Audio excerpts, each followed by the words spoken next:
to the pathways to come to the UK as visa, which is something that I get asked a lot.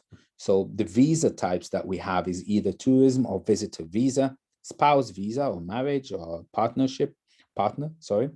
student visa or sponsorship visa.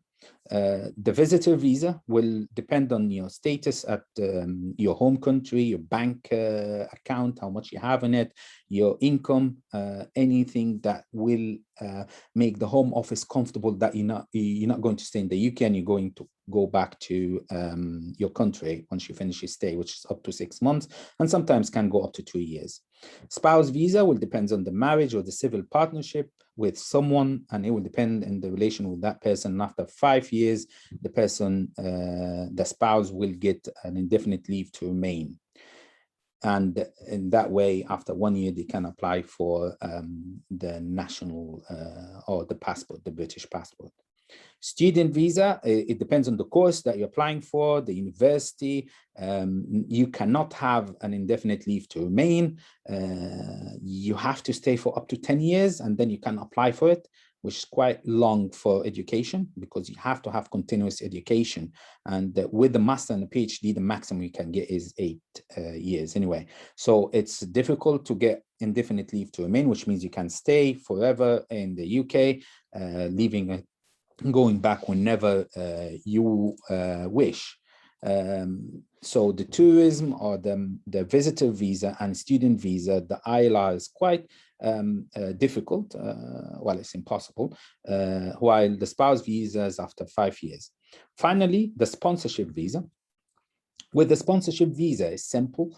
It depends on the company that applying or want to sponsor you. So for an example, what we do in Smart Dental, the company that I work in as a clinical director, we apply for a sponsorship certificate from the head office, from the Home Office, sorry. And then the Home Office will approve it to that person, and then we can bring them on our sponsor. So we bringing dental nurses, hygienists, therapists, and dentists. Obviously, there is high demand on all of them, but we actually do need them. So we bring them a lot, actually, about 2 dental nurses per month and about 1 dentist per month too.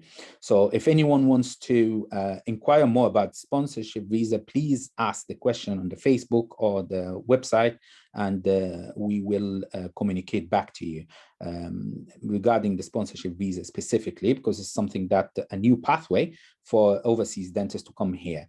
So if we put it in steps, the overseas dentists that didn't have IELTS yet and didn't pass the ORE and they want to come to the UK, they can come here as a dental nurse earning from £22,000 a year.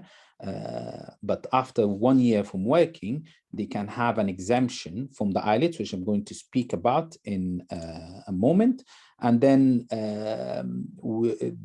after having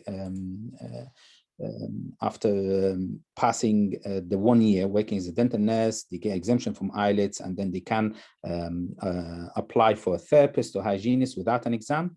And then after a couple of years, if they did the ORE, then they can transform the visa and they can be a dentist after that, working in the UK.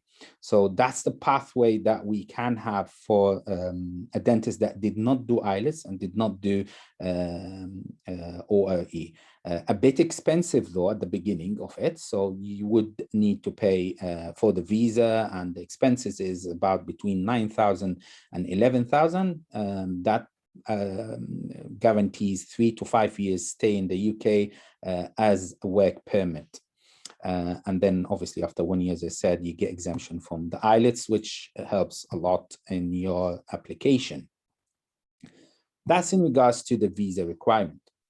Now, the pathway to practice dentistry in the UK. So the visa is one aspect which relates to the Home Office, while practicing dentistry is all purely to be registered with the General Dental Council, which is a different department. It's an independent department, so it's not related to the Home Office.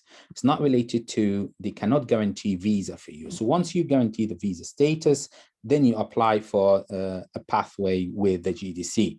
And as we see here, we have only 3 ways to do that, which is exemption, the LDS, which is a license in dental surgery, and overseas registration examination.